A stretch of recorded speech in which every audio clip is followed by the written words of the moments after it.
Welcome one, welcome all to Cut Ups episode 6.2. It is just me for now. Trevor is joining in a hot second. Was talking with him a little bit, having some setup issues, but he's getting in here. All right. So it's going to be myself, Stephen Osentoski. It's going to be staff writer for Maize and Blue Review, Trevor McCue. But welcome to 6.2. If you missed 6.1, should be here on the channel. You should be able to find it over on michigan.rivals.com as well, where we covered the first half in Michigan's drubbing of Penn State Nittany Lions, 41-17. Covered the first half last night, and today we're covering the second half. So trying to kind of cover the tail of the game, right? Go through what actually happened, what was the what led us to the end of the first half, what were the main plays that Michigan cashed in on, where can they improve, different things like that to kind of walk through the different occurrences of the game. So we talked about the first half yesterday, and today we're starting with the second half. So any questions coming in? Let's get those. Want to give Trevor a chance to join here. But yeah, second half, I mean, obviously where we left it at the end of the first half, Michigan was up 16-14, right? Felt like a game that Michigan really should have been up by more. And in the second half, it was more of just continue the same, right? Execute what you were already executing in the first half. Michigan felt like they were probably on the unlucky side of things. And it was more about just executing the same things. You were doing the right things, outgaining them 3-1 in terms of the overall yardage. Just wasn't really reflecting on the scoreboard. So we'll be diving into film here to really see how Michigan continued that and what was different, if anything, in the second half here. So a couple people were asking for it, and we're going to start getting going right away with the kickoff. All right, so kickoff here, start of the second half, and this is where Jake Moody showed why he is the best kicker in the country. Okay, I might be a little bit facetious there. I don't know if that's the right word. Pretty crazy fielding of that punt, but look at Jake Moody come down, bang, right? What a hit. What a great hit from your kicker to do that. That's pretty wild. So I'm not sure exactly what you're doing there if you're the returner here, but trying to jump up, get that. I actually wasn't here to watch this live. I was getting some chicken tendies, but what a tackle, right? And my hot take for the day is that 95% of kickers are better athletes than 95% of people watching this. And that's my hot take for the day. So Jake Moody, heck of a hit there. I mean, you said it, the Moody method. And here we are, Trevor. Welcome. You're coming in at the perfect moment here. I didn't want to miss Moody. Got your setup all figured out here, and I'm glad you joined now. My hot take, you just missed it, was 95% of college kickers are better athletes than 95% of people who watch this stream. Is that crazy, or do you think that's correct? 100% true. I mean, just a great approach there. Like head across, right? Just aim. You're right at the hip. Take him out. Send him in corn. I love it. But you'd like to see a little bit better coverage here, right? Huge opportunity with a fumbled return there. You lose your contain a little bit. I mean, this should 100% be a hold right there, right? But it isn't. So, right? That's German Green loses the contain there. But hey, man, that's why you got Jake Moody. That's why you got Jake Moody. So that's just fun. Fun way to start the second half. Moving into the second play here, the first actual play that we'll actually be analyzing here. And this is just a dot, if you can call it that, for Sean Clifford here. Not bad coverage, right? And decent protection. Michigan's only sending 4, no stunts up front. So just 1, 2, 3, 4. Penn State has good pass protection here. If we're looking just in the backfield, a little bit of play action. You got 5 on 4 blockers, and a good pocket for Sean Clifford to step up into. So plenty of time here. They get a matchup that they like on the outside, one-on-one coverage.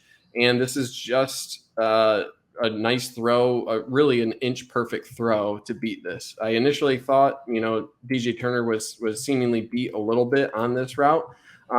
He is, there's a yard separation there, but he's able to reach out and just get a little bit of contact, right? So he's doing the right thing, get contact, and then look back for the ball. There's nothing much more you can do as a quarterback here. This is in stride. Wide receiver doesn't have to slow down much, right? If this is anywhere short by a yard or just a half step that number 6 here has to wait up for, DJ Turner is there with that left hand, you can see.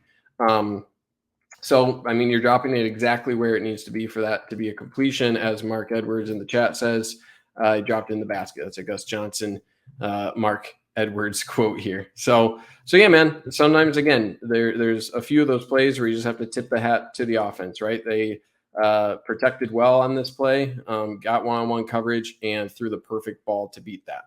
Sometimes you just got to tip your cap, and that's one of those instances.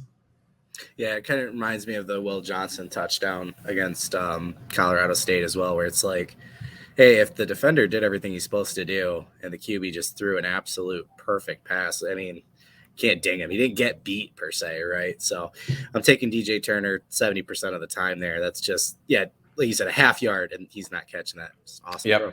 Good offense. Like, I would call this almost perfect offense is going to beat defense 90% of the time. And that's just what you get one of those times. So now Michigan, it's 3rd and 4. Michigan, obviously, after that pass, looking to get a red zone stop here. Ball's at the 10-yard line. And Sean Clifford is going to take the snap here.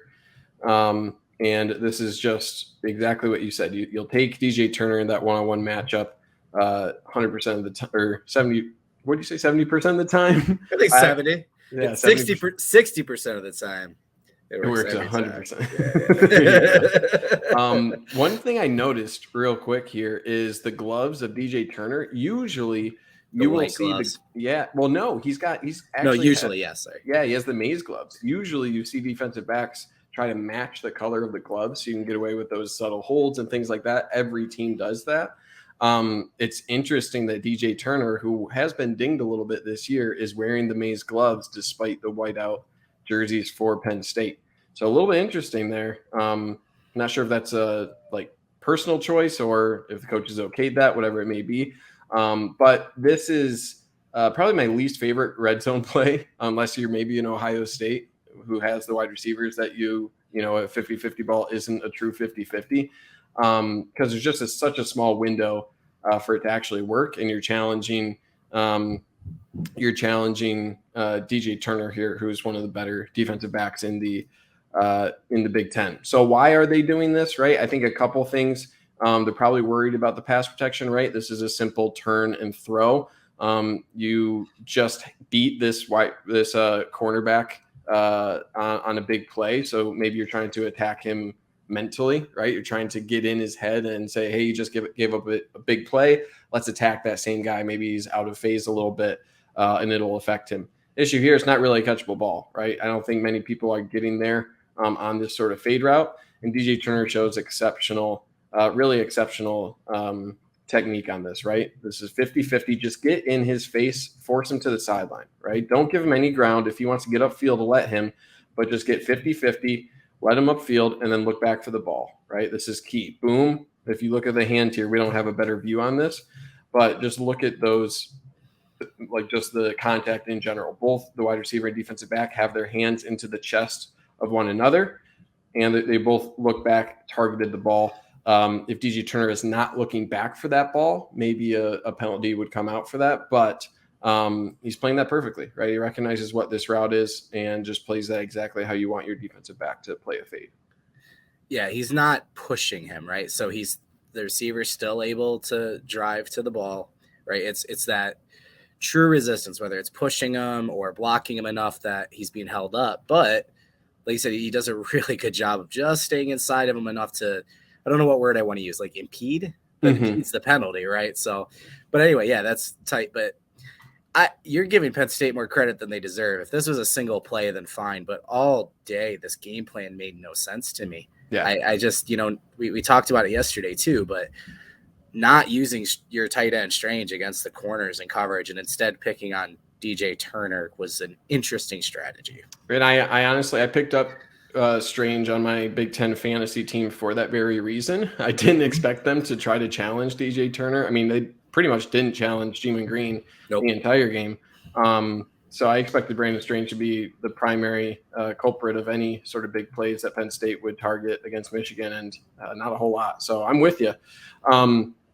One thing here, Mark Edwards, as the timing route, I want to see JJ throw one of the 4 field goals made in the red zone. JJ never threw in the end zone the entire game. I agree with this to a certain extent, except I don't think Michigan really has the wide receivers that really excel in a jump ball scenario. I don't think Cornelius Johnson is a fade sort of guy. Roman Wilson is more of a speedster, not really a contested catch. Same with Ronnie Bell.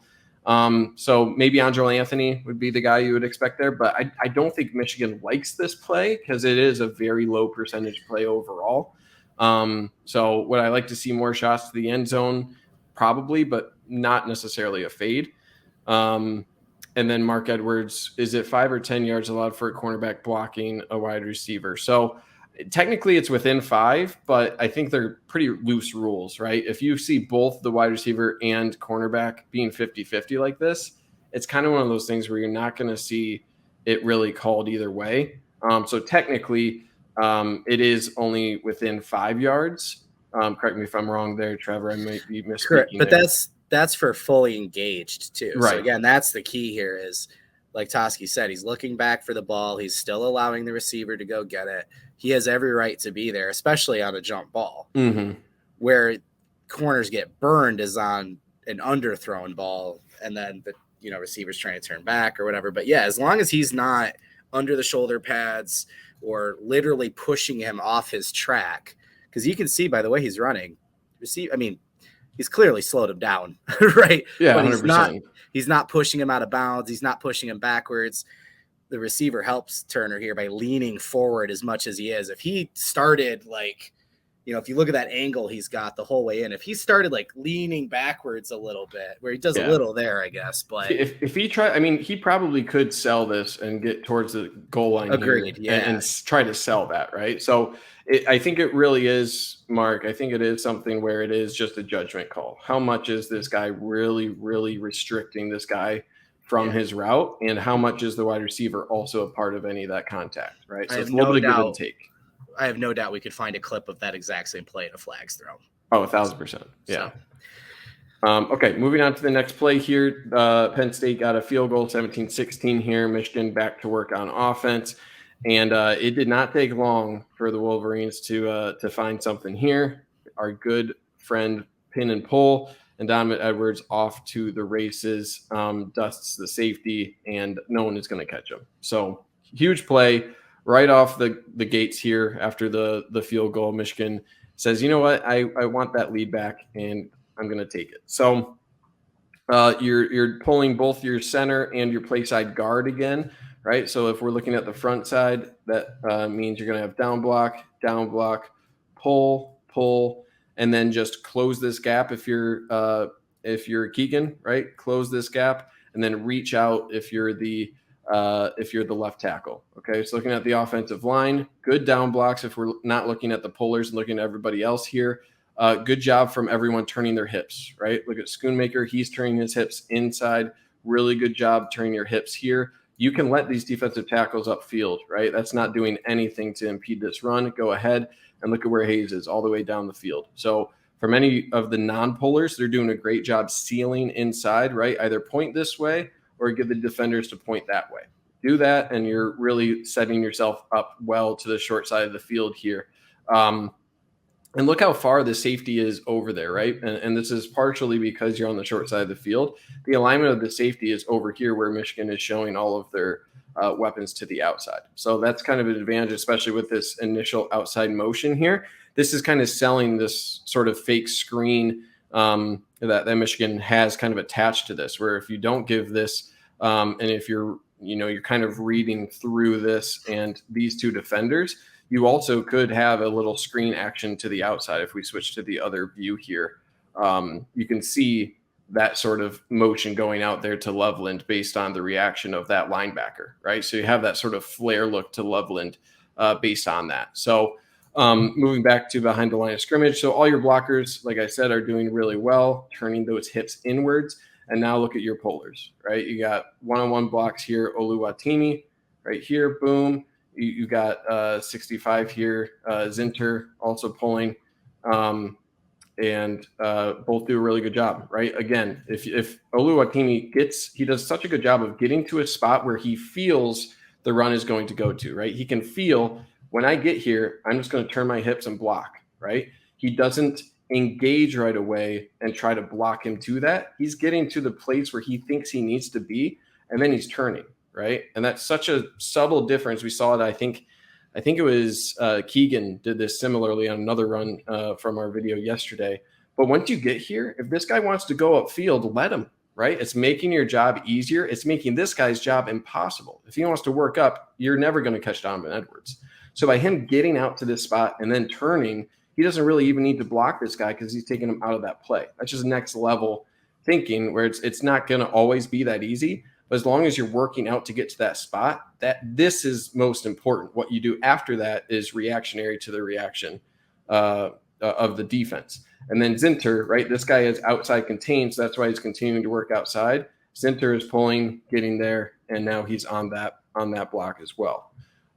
So just such a good job from those two pulling linemen, right? You still have this engagement down the field. Ryan Hayes with a key block here on that linebacker.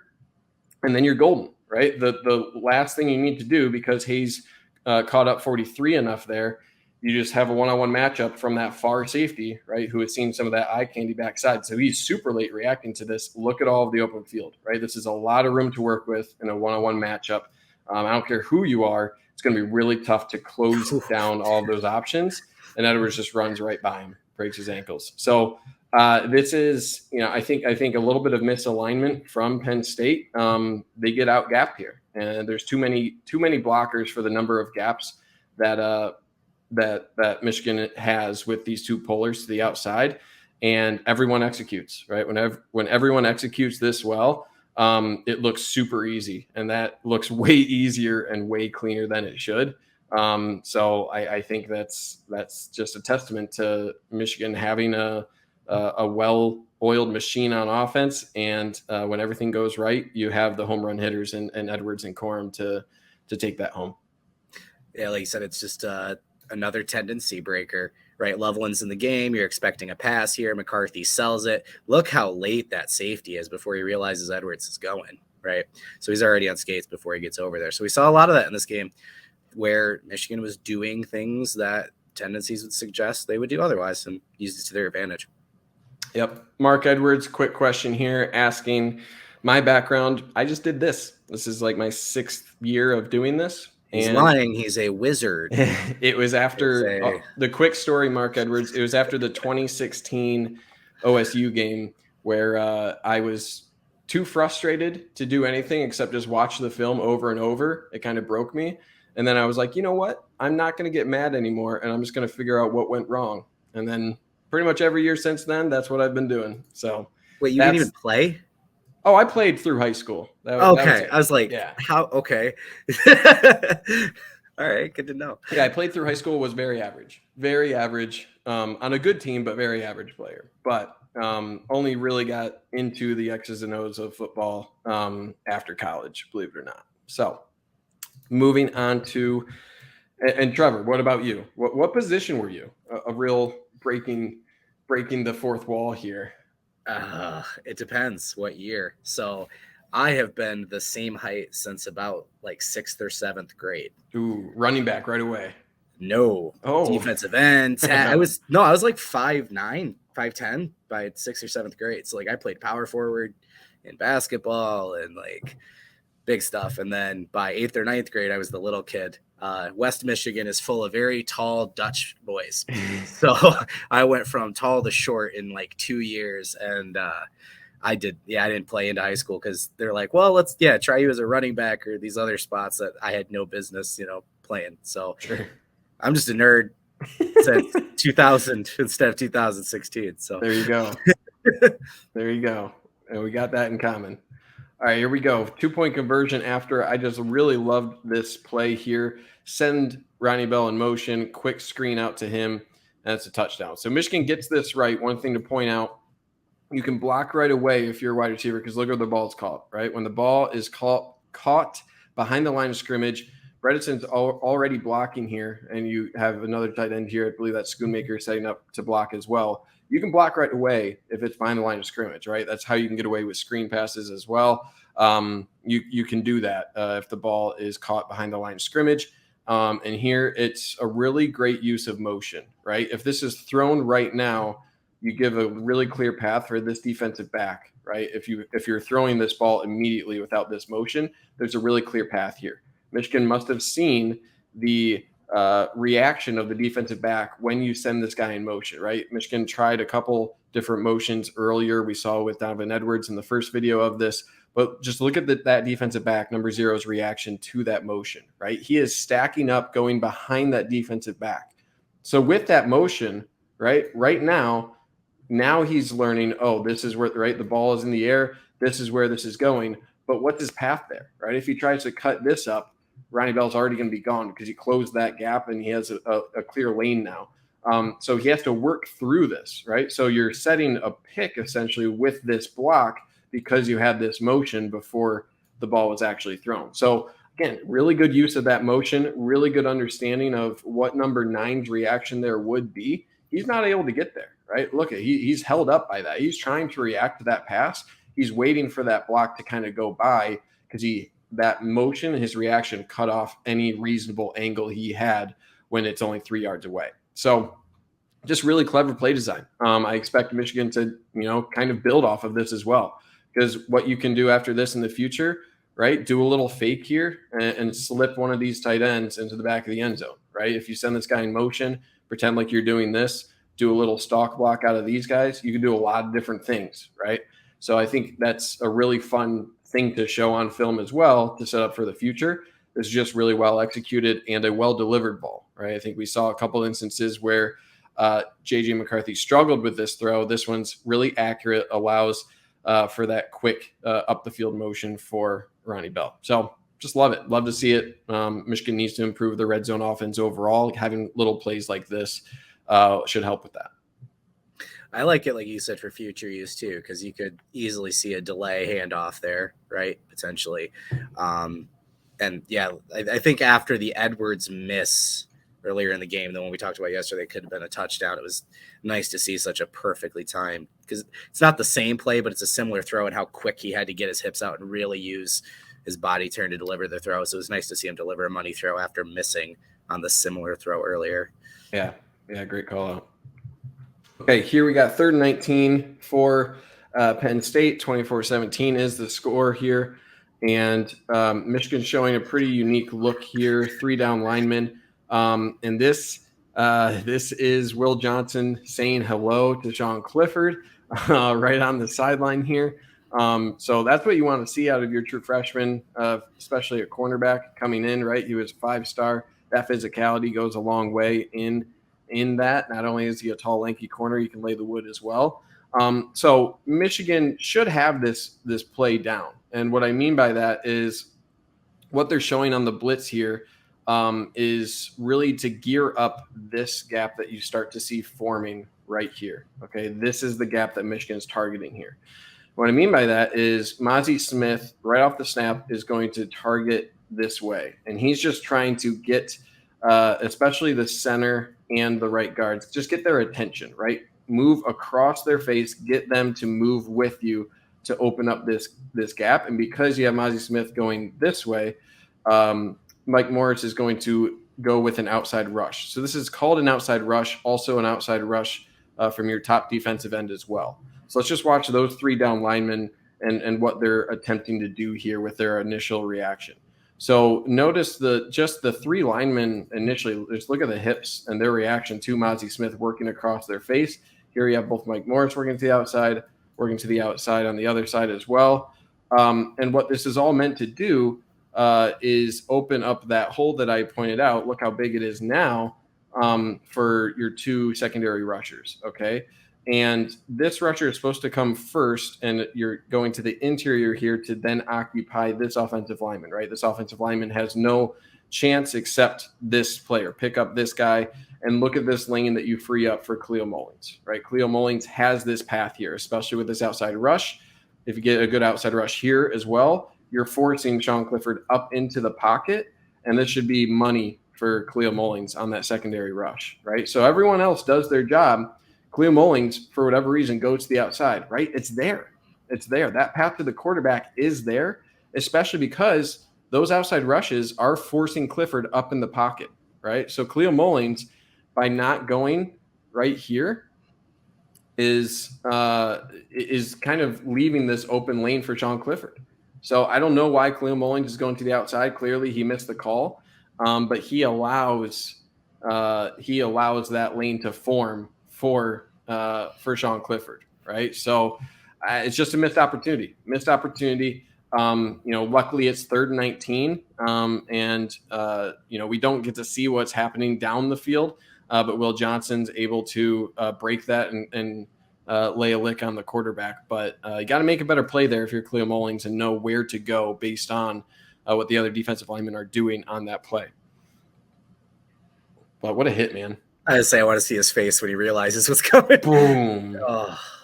Yeah. And I mean, I was a little worried. I was like, oh, is this going to be out of bounds, whatever? And hey, man, if quarterback's going to stay in on this, right, it's kind of do or die time for Penn State. If he's going to stay in, lay a lick on him. And that's just such a great, clean hit. I was just going to say.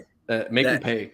Make him pay. That's the kind of hit you put on film that, like, you send out to, like, teach players how to, like, the way he turns his head before he even leans down, right? Finds his shoulder, leans. I mean, it's textbook. That is the heaviest hit you can lay without getting a penalty, because look at how perfect. Head to the side, shoulder.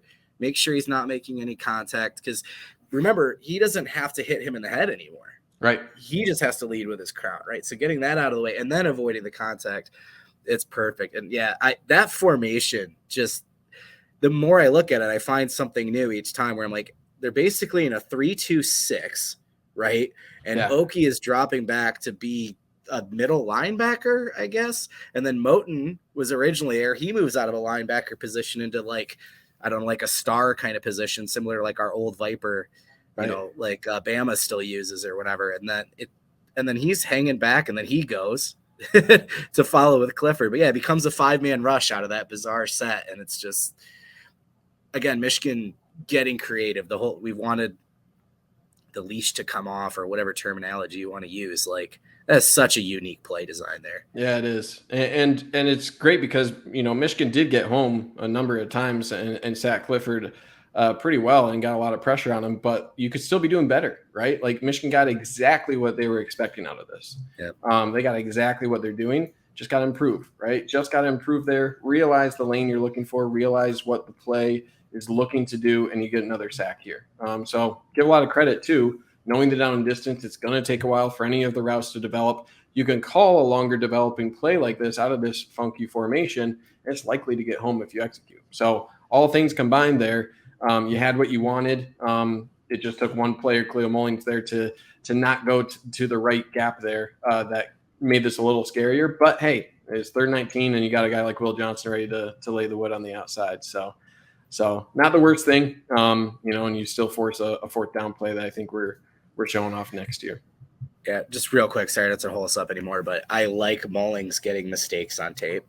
Yeah. Because we might not see Hill Green this year. I mean, that's just a fact of the matter at this point, and we really need to see Michigan develop another. I mean, we've seen them do things with Oki and Moten and Harrell to kind of compensate, but there's a good chance Michigan's going to need Mullings, and he's got a ton of talent. That's the kind of mistakes he's been making that's been limiting him. But every time he makes one, it's an opportunity to correct. And then hopefully towards the end of the year, if Hill Green doesn't come back, Mullings is a good, solid 3rd contributor there. Yeah. And I mean, live reps is the best way to learn, right? So getting that experience and getting those mistakes, those teachable moments in a win against a quality opponent, that's the best case scenario of when are you going to make those mistakes, right? Make them in those scenarios so you can correct them earlier when it really matters. So here we go, 4th and 6 motion there. This is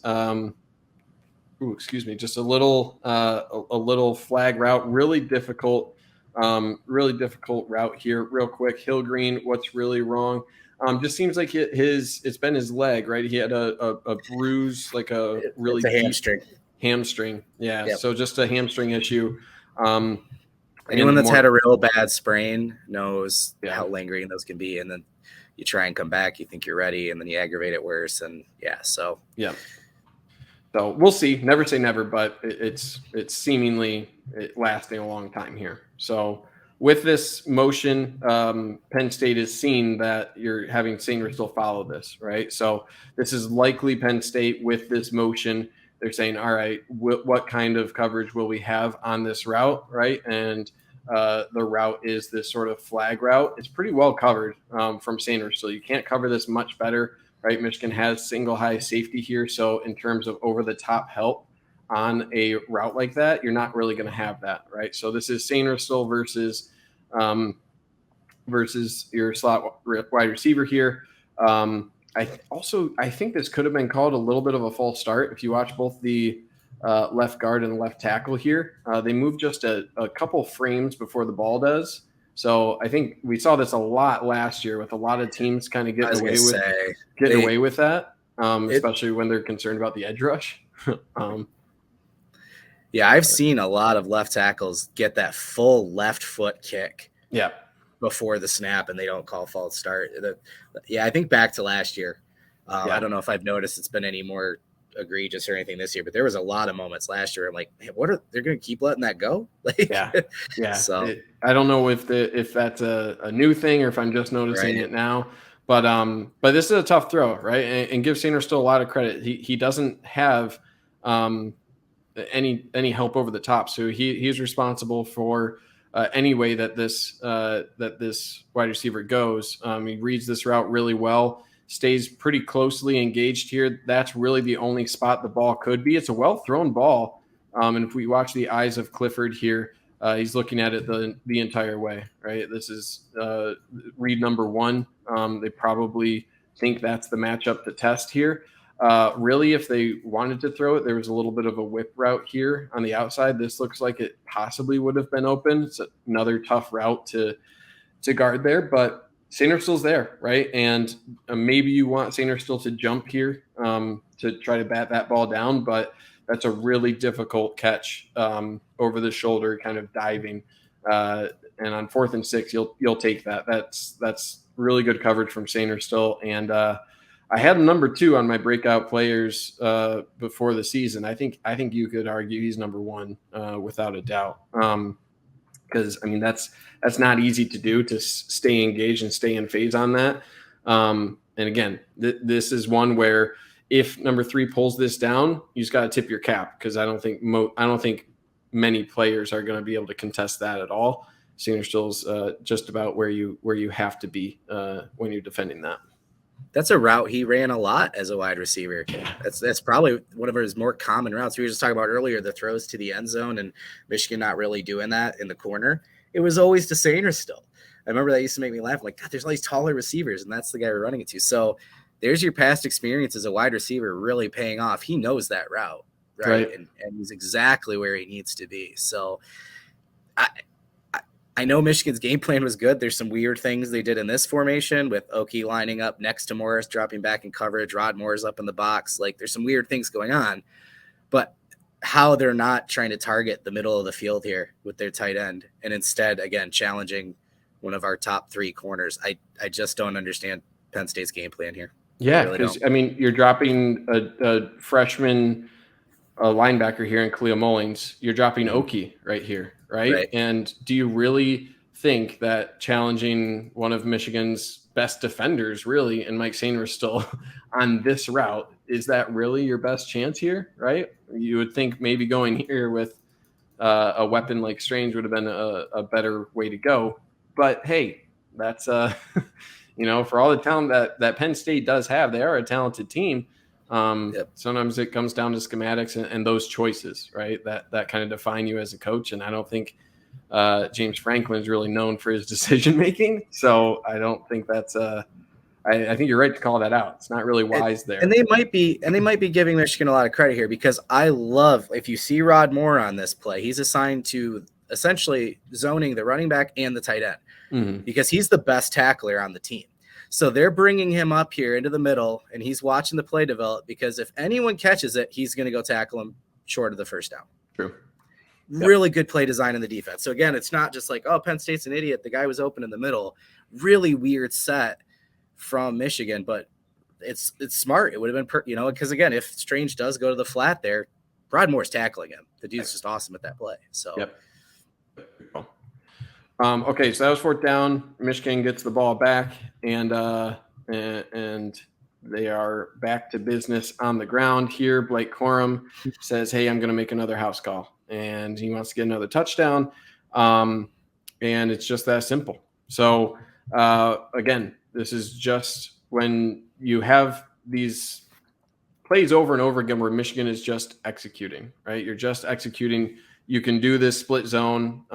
Michigan always threatening with JJ McCarthy in this game. They established that threat, and everyone just blocked exactly how they need to for this play to be successful. Okay, so you have this the gaps here that Penn State are trying to play here. Going to this play side, A gap, B gap, C gap, and Michigan is going to block with this reaction here with these three. So let's just watch the left side of the offensive line here. Boom, wash them down, right? Look at that big hole that's forming on the left side here. Oluwatimi, especially. This lineman is trying to do a little spin here. Good job from Oluwatimi to stay engaged with Mustafa there. Forms that left side of the hole. Looking at the right side here, Zach Zinter is reaching out to that second level. So again, Zinter, get him out in space, right? They really like to get him either pulling or out in space here. He's working up against this linebacker. So he's going to get out there, get engaged. Boom, does a really good job here with this split zone, right? That's why you see this linebacker kind of shadowing this way, because you have this motion here. If this guy's going out for a pass, right, I expect that motion is what's kind of triggering that linebacker to shuffle across. But instead, he is going to pick up 23 off the edge here, right? So he forms this, and then on the backside here between Barnhart and Schoonmaker, they are doubling that defensive end and then reaching that backside backer number 7, right? So Barnhart is there, or that might be number 3. But anyway, he's not engaged there. So successful double, right? He is finally off the block here, but look where Blake Corum is already, right? So again, this is just something where when you execute at this level, everyone is accounted for, Zinter especially. I think it's the key block there. And this is just everyone doing their job. And then you have Blake Corum one-on-one against the safety here, right? Ronnie Bell doing just enough on the outside to harass that defensive back, not allow him cleanly, or that's number 0, that's outside linebacker. And Corum just one-on-one against the safety, and good luck, right? Against either running back. You don't really want that matchup one-on-one with your safety. So this is just another instance of, we have the number of guys we need for the number of guys that you're putting there. I don't understand really why they have number 4 aligned over here, right? If this is your outside contain here, I guess if they're expecting any sort of drive route here from Ronnie Bell, I'm not exactly sure what number 4 is doing here. He essentially plays himself out of this overall. So with the alignment here for Penn State, number 4 is also probably reacting here to JJ McCarthy, right? So this is another instance of the threat of JJ McCarthy. Look at how far up he is, right? And that's just a wasted player, really wasted player for Penn State, and he has no impact on this play, right? So when you're blocking everyone there and the alignment here for Penn State is overly compensating maybe a little for JJ McCarthy, you're in trouble, right? And Michigan's offensive line is executing extremely well. And I didn't even catch that this was a pancake block, but this is emphatic out of Zinter. I was just focusing now on oh, everyone's doing their job, and then there's just plowing this guy, just absolutely demolishing him onto the logo. It's pretty fun. So yeah, not much else to say, man. This is just like 2 plays in a row for Michigan's run game, just absolutely mauling people up front. Do you want to answer some of these questions? Yeah, I see we got a couple here. I got Brian. Yeah, we can group the Barnhart thing together real quick. Yeah. I don't know how long Jones is going to be out. So at this point, I would expect Barnhart to start at least the next couple games.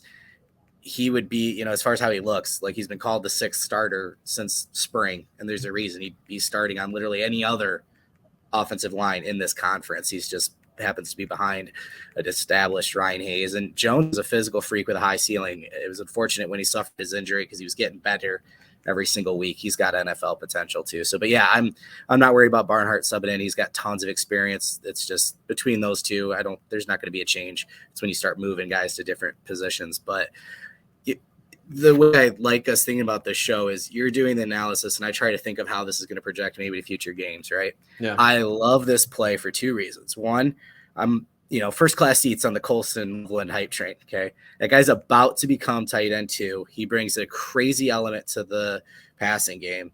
The only reason he hasn't taken that step yet is because of his blocking, right? He's got to be able to block like Honigford and Bredesen has been doing. So him making this play means more of him moving forward. And I'm telling you, he's going to make a couple big pass plays. People are going to really fall in love with him. And then 2, if you go to the end of the run here, I think our first or second episode, people were asking us about Corum's speed coming back this year, right? That is a 4.38 Joey Porter Jr. chasing him down. And he gets close, but Corum finishes in the end there. He didn't have that kind of breakaway speed last year. Yeah. Right? He's getting caught on this. Like, that's Joey Porter, first-round pick, at a full sprint, and Corum gets enough to get there. That's a big deal when we start getting into some of these faster defenses. Absolutely. Okay, going back, this is a play that I think Mark was referencing. Can't wait to hear your comments about the play when Michigan left the right side of the D-line empty. I think this is the play you're looking for. We got 3rd and 10 here for Penn State, and Michigan intentionally leaves the left side of their defensive line empty here, and they actually call it out on the broadcast. Really funky look, right? Really funky look if we go from the end zone view. It's even more interesting. You got Mike Morris here, and then 2 defensive linemen here. And then Sorry. That's Mozzie Smith in the 4 technique. Is that right here? That's Mozzie Smith? Yeah. It's ridiculous. Again, back to the tendencies thing. Like, are you kidding me? What a freak of an athlete. Yep. Really fun. Really fun to do that. And I think it's also Michigan understanding who's good at what, right? Taylor Upshaw is the other guy you have on your defensive line right here. He isn't really known for being an elite pass rusher, right? So let him do the job of contain, right? So he is going to kind of loop over here and let your big guys do the work on the other side here. So this is all about just forcing the quarterback out of this area, right? You see where both Mozzie Smith and Mike Morris are attacking. They're kind of doing this little stunt here. Mozzie Smith is attacking this gap, engage 64. Mozzie Smith is going here. They're going to do a little bit of a loop late.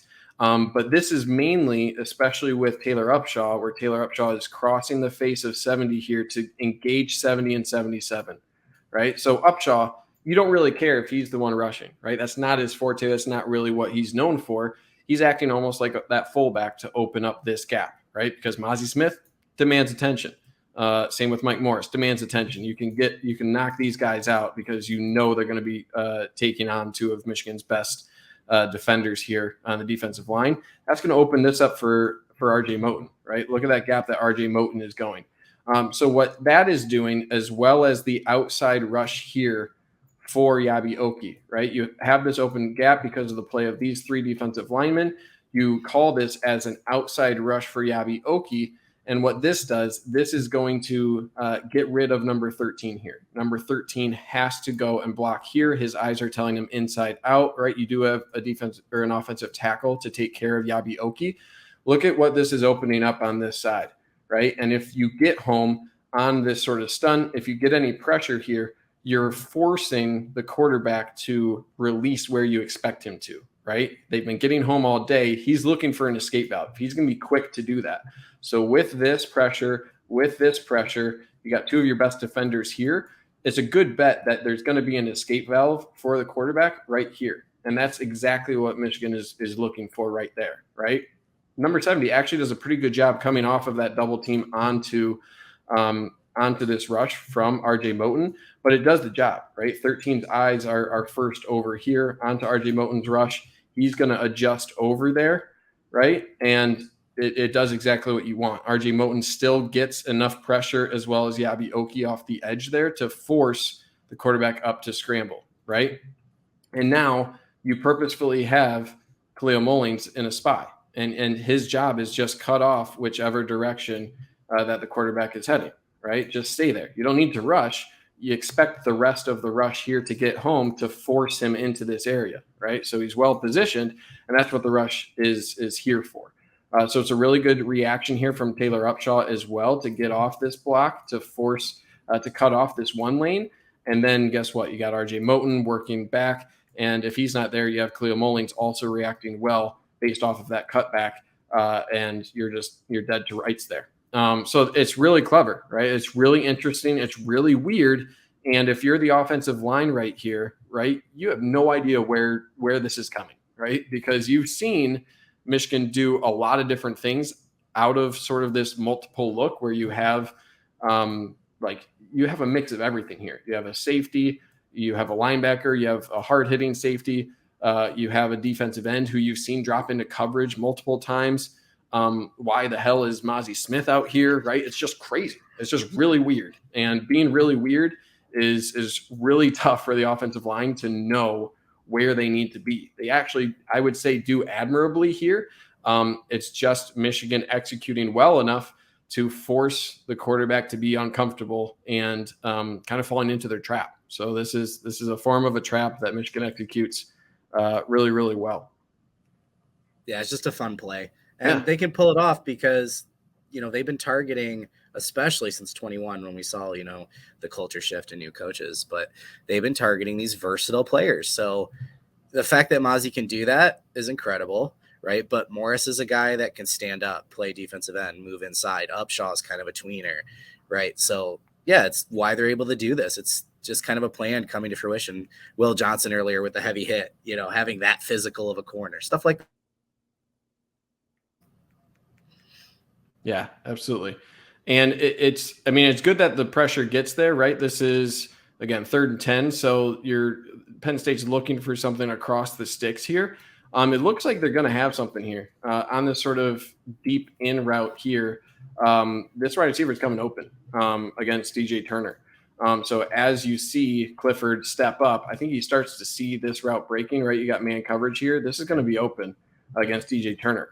But Michigan, you're taking a bet here, right? You're putting it in man. You're leaving one safety over the top, sending a lot of guys on pressure here. You're expecting that to get there, right?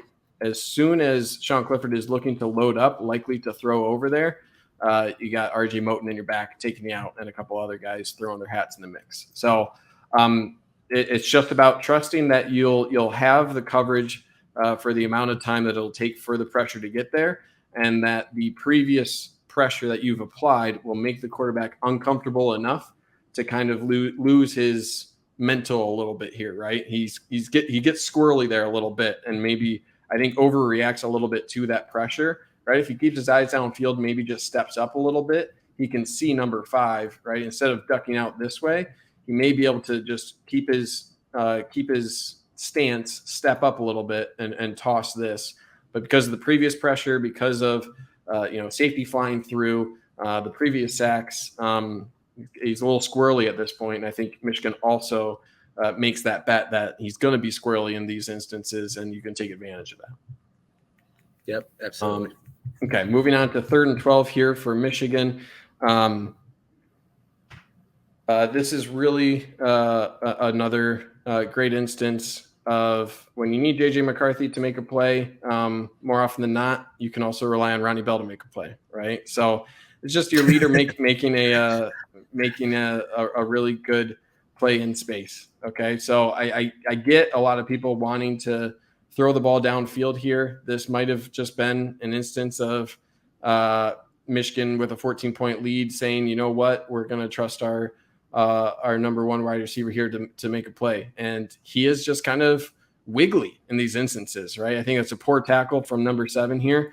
But it's a pretty simple route here, just inside release for Ronnie Bell. It's going to fake to the outside, get a clean release inside, and just be heading across. And it's a good reaction here from Penn State. You see number 4 pointing this out. He's pointing. He's not covering this anymore, and you're going to have the safety come down here, right? I think Michigan may have expected man here because this safety does have a good reaction, and if he tackles well, right, that's dropped short of the sticks. But this is just Ronnie Bell being a really good player. So I think Penn State was expecting this based off of the reaction here of number 4 and number 7. Seems like they were well prepared for this sort of drive route. But number 7's got to make a better tackle there, right? And good block on the next level there. Schoonmaker's still getting good distance there, right? If he's not there on number 3, that guy might be able to make a play, right? Watch that outside arm, right? This is why you wear the white gloves. Get that hand inside. I don't think he's being egregious here because his other hand is inside. But something to be careful about. My favorite part on this play is just the first down marker already for Ronnie Bell with that right hand after he gets there. It's almost as good as when Lavert Hill started celebrating the interception when he was still in bounds. Yeah, 100%. So it's a good point from Mark here. Up 14 points, throwing for 6, hoping for yards after catch. A smart call. Yeah, and it's one of those things where Michigan was dominating, right? Time and time again. What was the one instance that allowed Penn State back in the game? A random pick 6, right? And those are the sort of mistakes that you don't expect to happen.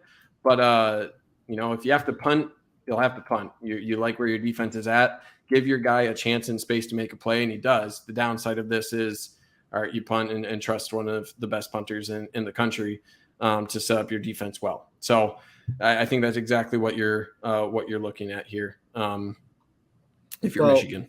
And two, this is something we've seen Michigan do with JJ a lot, which is they allow him to go through his progressions on a single line, right? So Bell, Loveland, and then I don't remember the receiver up. Is that Anthony, right? His read is right in the middle there. So once he sees where Loveland has already got a player underneath him and then the other guy's there, the play's to Bell. Right. Anthony hasn't created any separation at the top. So he's just got his 3-step read right in front of him and immediately hits Bell and gives him a chance to get the first down. Yep. And yeah, just a bunch of points here for Schoonmaker, recognizing that catch and just really putting on his blocking hat, right? That's how you get he already has a ton of snaps, but that helps make this play, right? If he's not driving 7 yards down the field, that's not a first down. So that's a demoralizing play for Penn State here. Okay, another third down on this drive late in the third quarter. And Michigan is looking at JJ here, bringing pressure, and this is just a good decision here for JJ McCarthy to take off.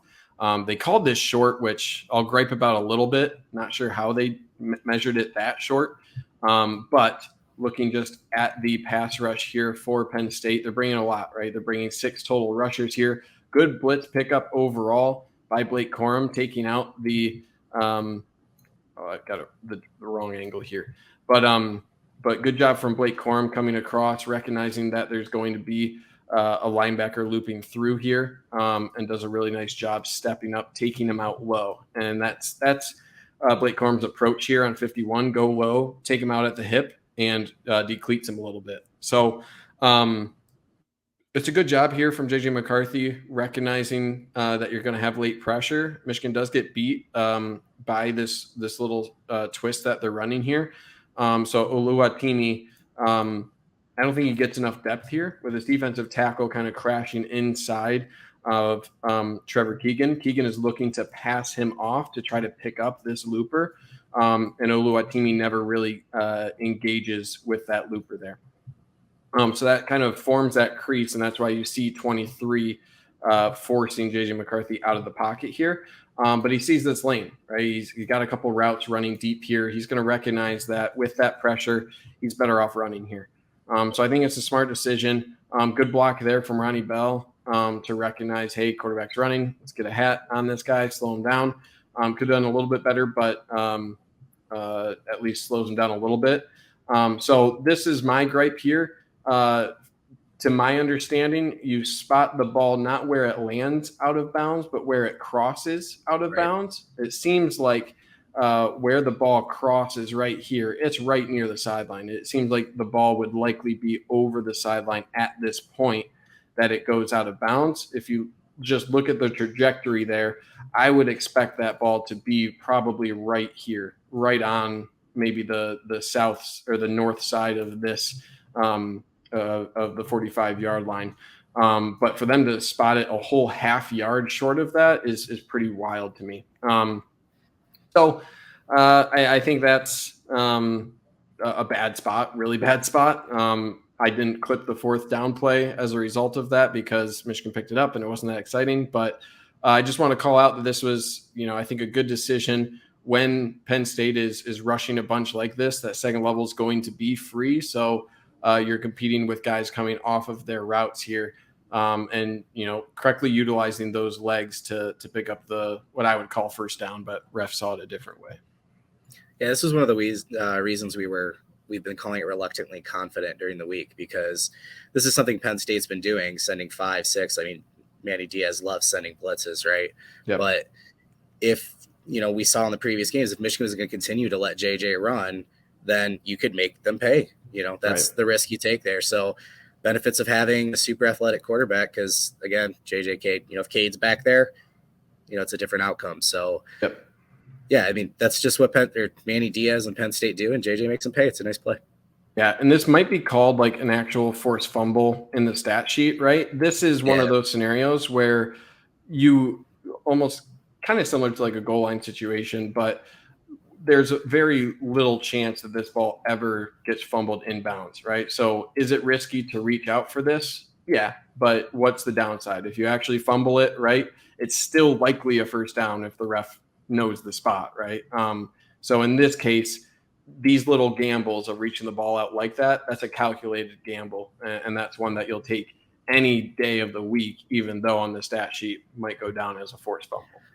You know what? When I was doing the stock report, it said he had a fumble. I was so confused because I couldn't remember one. And yeah, you're right. This is it. Yeah. Oh yeah, this is just a screen grab of where the ball is when it gets fumbled out. I have no idea how you spot that. That's crazy.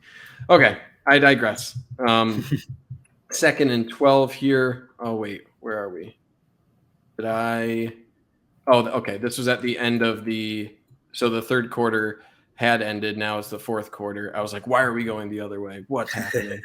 But still 31-17 here, a wheel route. I think this is busted coverage out of a linebacker here for Penn State.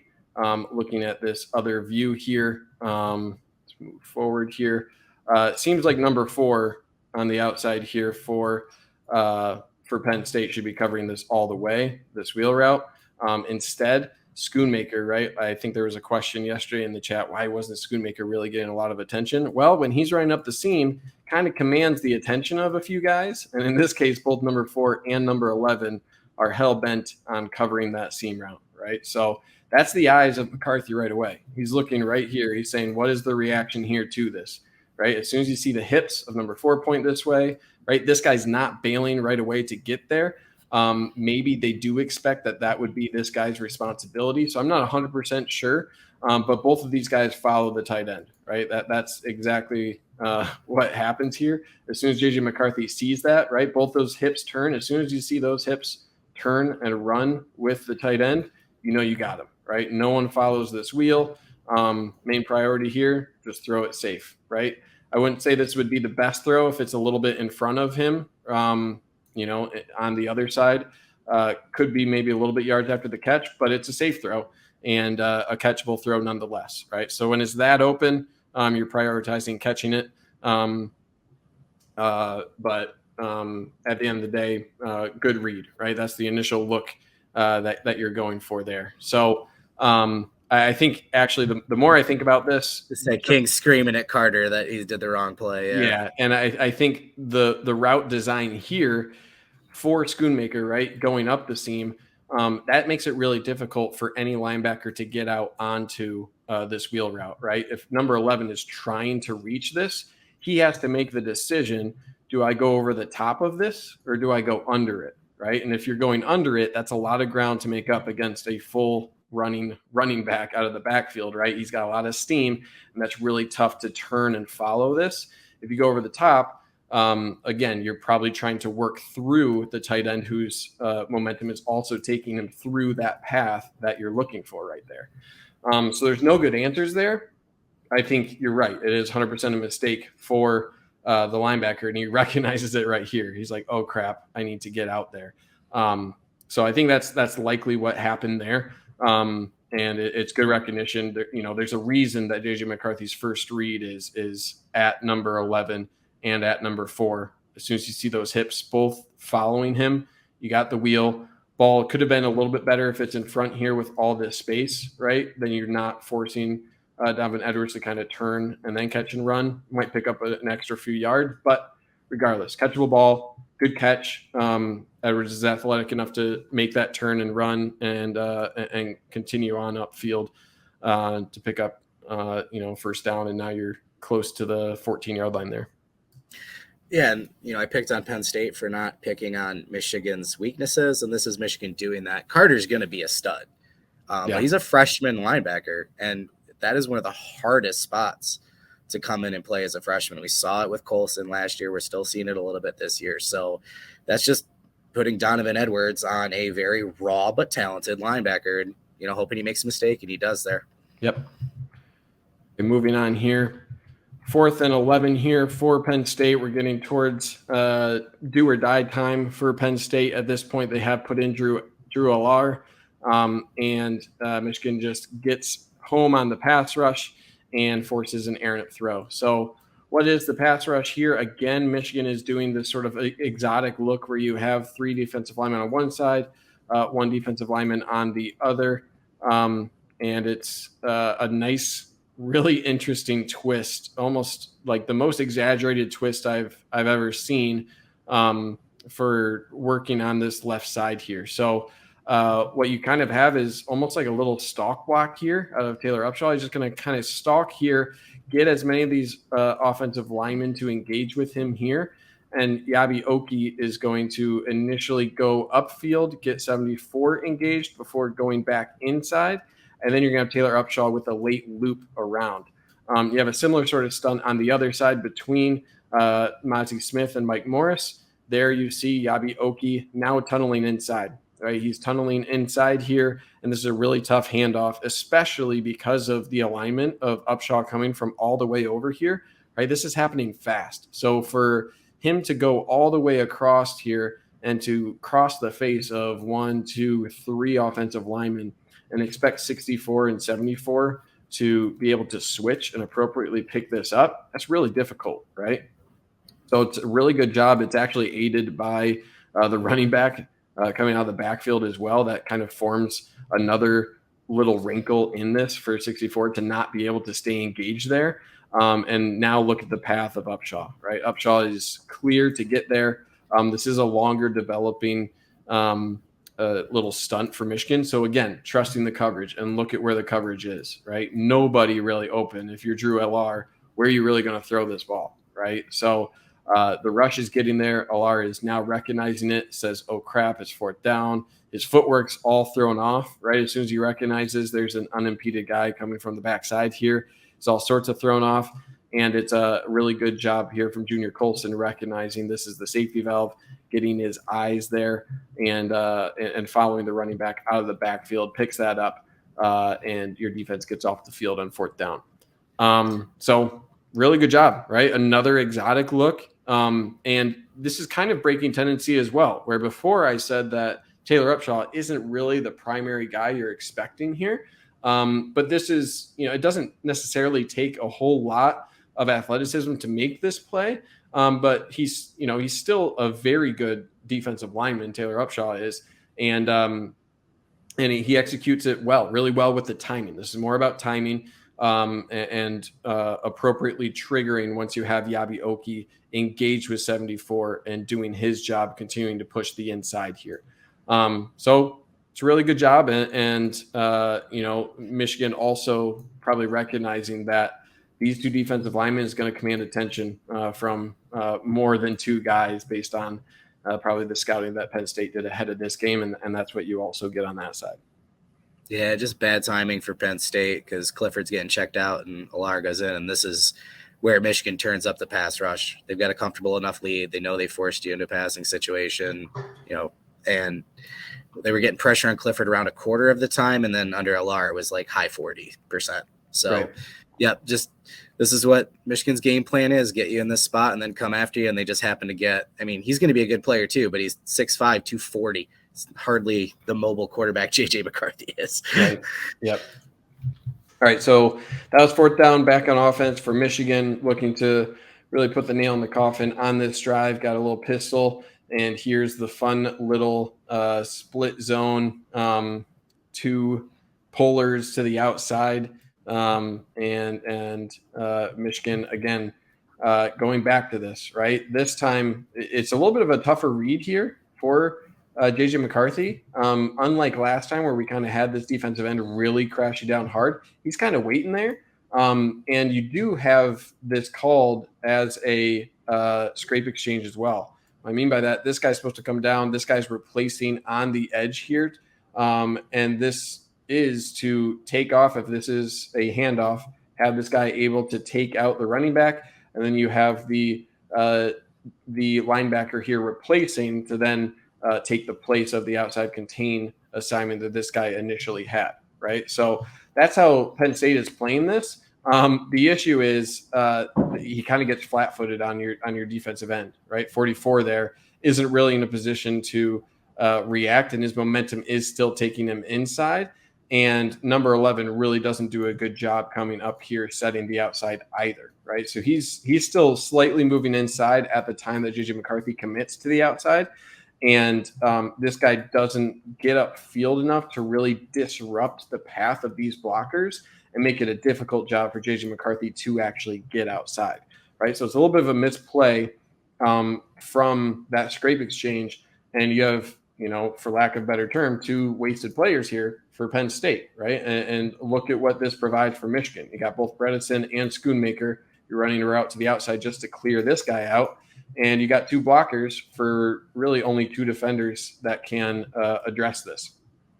So this is what Michigan wants there. Good block from Bredesen on number 7. Schoonmaker does a good job identifying number 8 there. And you're blocked, right? You're blocked all the way through a first down, and the rest is just JJ McCarthy making a play, right? I think everyone kind of gives up expecting either JJ to go down or go out of bounds.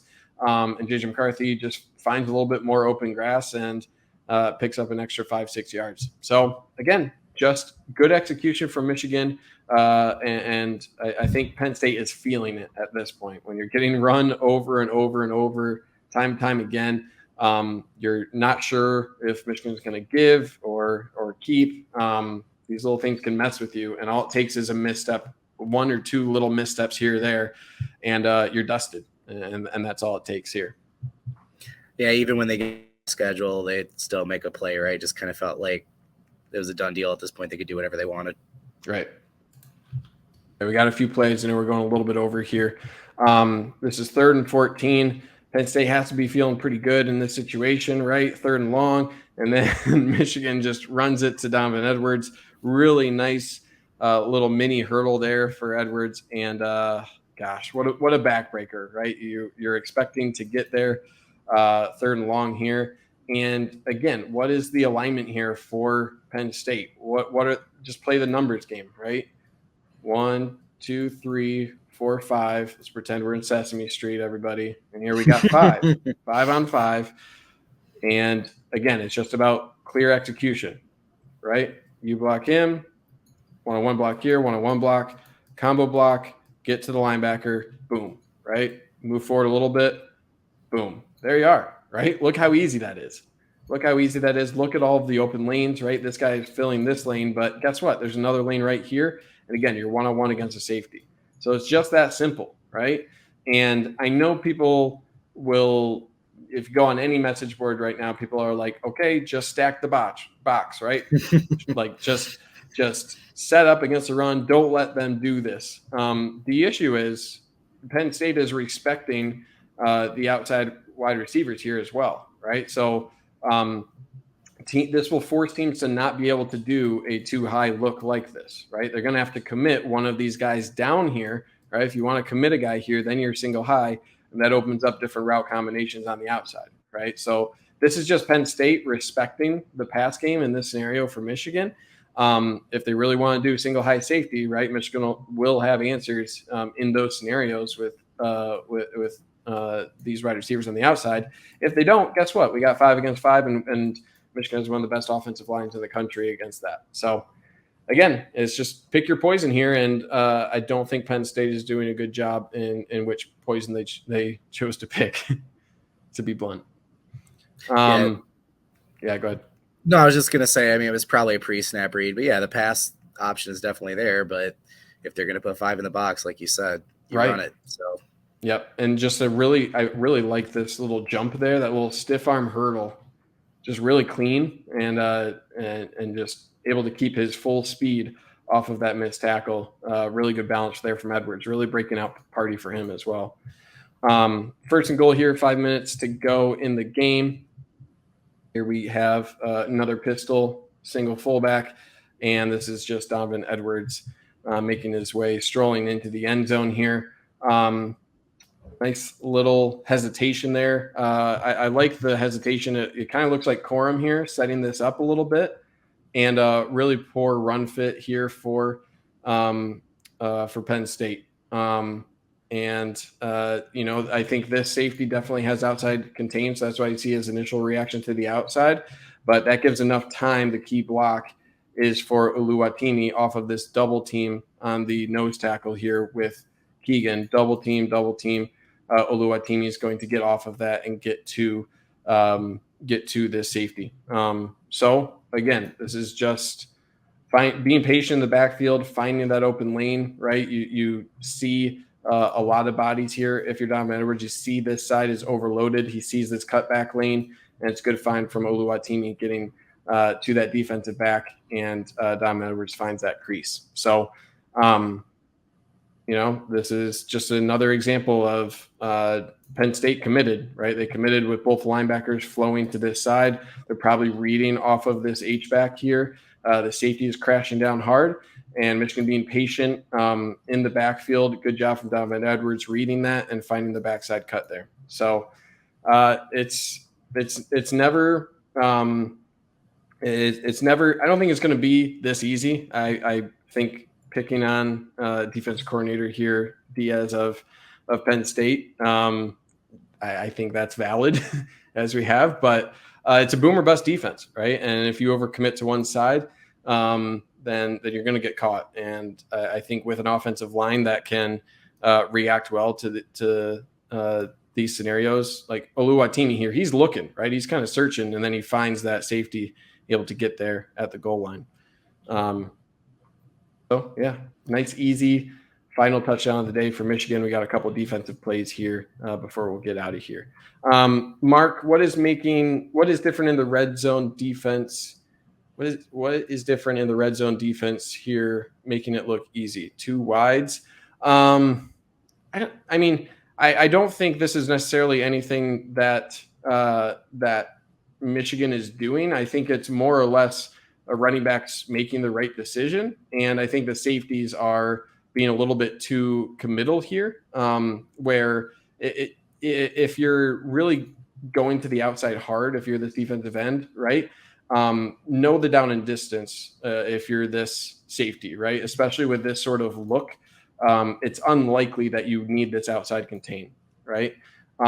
So I think it's something of a little bit of a misplay from the safety reacting that hard. If he kind of stays here, he might be able to close this before Oluwatimi can redirect out there.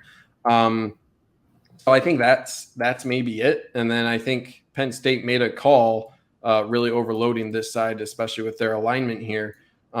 Whereas with this single misplay, right, there's nobody else to be able to react to that. So I'm not 100% sure, Mark. That's my read of this. But I think give credit to the running back there for finding that backside crease. I think on the previous red zone plays too, you were able to pick on at least one lineman typically that made a mistake or, whatever. And on this one, they just do a better job at the end of the game. Yeah. And defense is probably worn down at this point too, Right? right? Exactly. That's something you also have to consider. Okay, 2 final plays here, 3rd and 4th down on this final drive for Penn State. 3 minutes left, 3rd and 10. And this is something I had to include just for Mike Barrett being just a demolisher when it comes to blitzing. He just absolutely takes out number 10, right? Really good young running back, but sometimes you're going to get got, right? And when you have your tight end going out like this, right, this forces, and I think Michigan really recognized this well with their alignment. 79 is really going to have to kick out, especially with the alignment here of your edge rusher, right? He's really going to have to react really strongly to that. So this gap that forms just naturally for Mike Barrett, I think that's something where Michigan understood that, right? And you look at the reaction from both Rayshon Benny and Mason Graham here, they're also looping this way, right? So when you have your defensive tackles looping that way, you're going to force a defense, number 77 here of the offense to shift to his left. This wide alignment with outside rush, really get that. What are you doing? You're isolating your pass rush. Mike Barrett, who is, the lone viper, I think, left on the roster, you could call him, against a running back, and a young running back at that. And you really like that matchup. And Mike Barrett wins, right? Just straight up, just demolishes him. Also takes out the quarterback. And for good measure, you got Taylor Upshaw as well.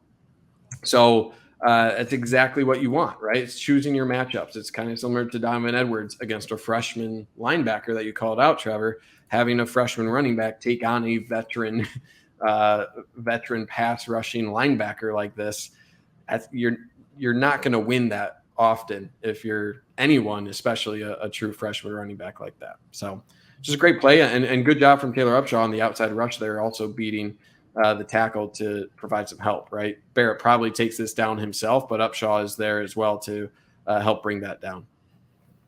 Yeah, I pick on the linebackers a lot, mostly about the pass coverage, obviously. But Barrett's actually been really good filling in for Hill Green, coming back from, he was injured a lot last year. And I think you're right. I was sitting there racking my brain. He's the last Viper guy left, and he's had to add a little weight and change himself a little bit to be able to stay, as a will linebacker in the new defense. He's done it, and he's contributing. It's really good to see.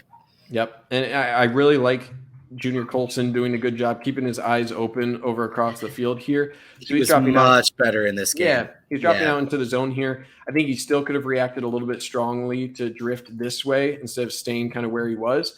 But I like that his eyes are moving over there, right? He's looking for that cross. He's trying to figure out where he needs to be. I think he continues to get depth a little bit here as well, recognizing that there is this guy working up the field here, right? He knows he has a safety over the top, so he can get that drop. So he's kind of hedging between this, I believe this is Strange working upfield here, and 36, or is that 86? Yeah, 36 wouldn't really make sense. So he's kind of hedging that, keeping his eyes on both. But that's what you like to see out of your linebackers, trying to just identify where to be, right? Not covering grass, figuring out where you can best make the decision difficult for the quarterback, right? That's really what you want to do in that zone. Make them second guess and make sure you're into an area where a wide receiver will eventually be. So it's a good job from him. And, Mike Barrett, glad he's still on the roster and has a big role on this team. So really great to see. Okay, last play here. 4th and 11 here after that sack. And Michigan says, you know what? We'll let you get 10 yards, not 11, right? Actually, exceptional catch. If we can zoom in on the actual catch here, it's a one-handed snag as he's going down. They actually measured this like really close. They put this way closer than I think it should have been. Right about here is where it's spotted. I think they actually spotted it closer to around here where it was, maybe a couple chain links away. But really, there's a quick pass, not the best coverage here out of sort of stack at the top of your screen here. I think you could have fired a little bit quicker if you're DJ Turner here. So your routes here is just a sort of fade here. And then I think they like this matchup, recognizing that you're going to have DJ Turner getting down here and just this sort of drive route right at the line to gain. It's a good reaction from RJ Moten, right? He's keeping his eyes across the middle here. If this wide receiver stays on his feet here, right, and tries to catch that, RJ Moten's going to destroy him, right? So Michigan did have the reaction here for this route, right? If I believe that's Parker Washington, number 3. If he's able to catch this in stride, RJ Moten is there waiting with a lick for him. Not a great pass, right? So Michigan gets off the field, they'll end this game. And like Mark Edwards says, close only counts in horseshoes and hand grenades. So, I don't think Penn State was close in many instances in this one. They were here, but like you said, half a yard short on 4th down is not going to cut it. And Michigan escapes. Penn State escapes with an embarrassing loss that could have been much, much worse than what it was. So, all right. Any final thoughts here, Trevor, that you have on the game? What are you thinking? Yeah, it's a good way to head into the bye week for sure.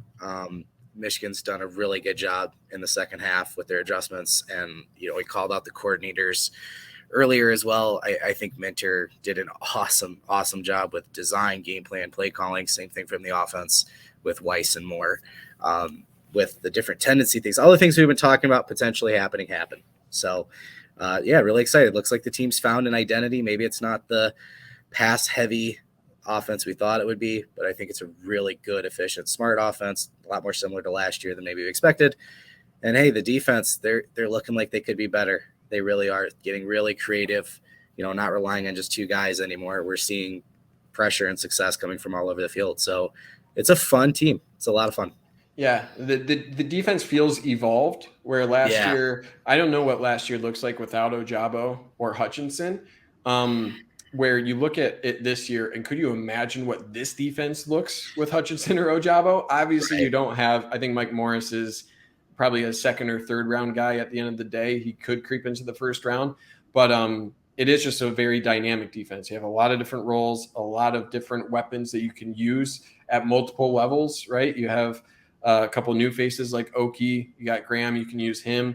And I think there's a lot of growth still to be had.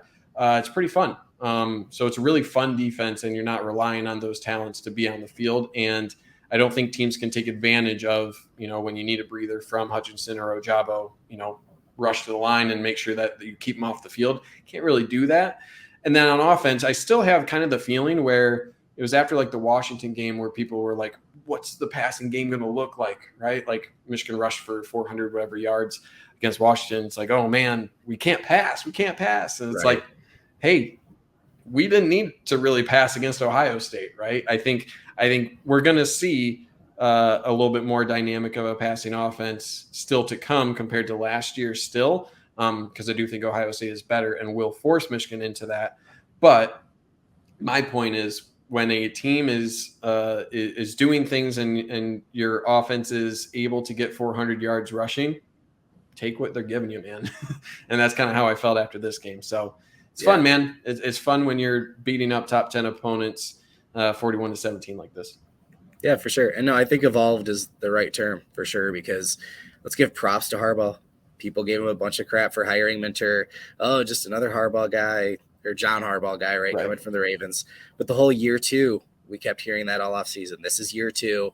And that's what we've seen, an evolution from what was installed last year, plus Minter, sprinkling in some of his own. And I think the offense is similar, and in a way, they might be ahead of the curve of something that's starting to change in football, which is, we were really, really pass heavy for a few years, and it was like that's how you have to win now, being able to score 60-second drives, deep balls, and we're starting to see a little bit more balance again and needing to run. And as entertaining as Alabama and Tennessee was from a fan perspective, you don't want to play in a shootout.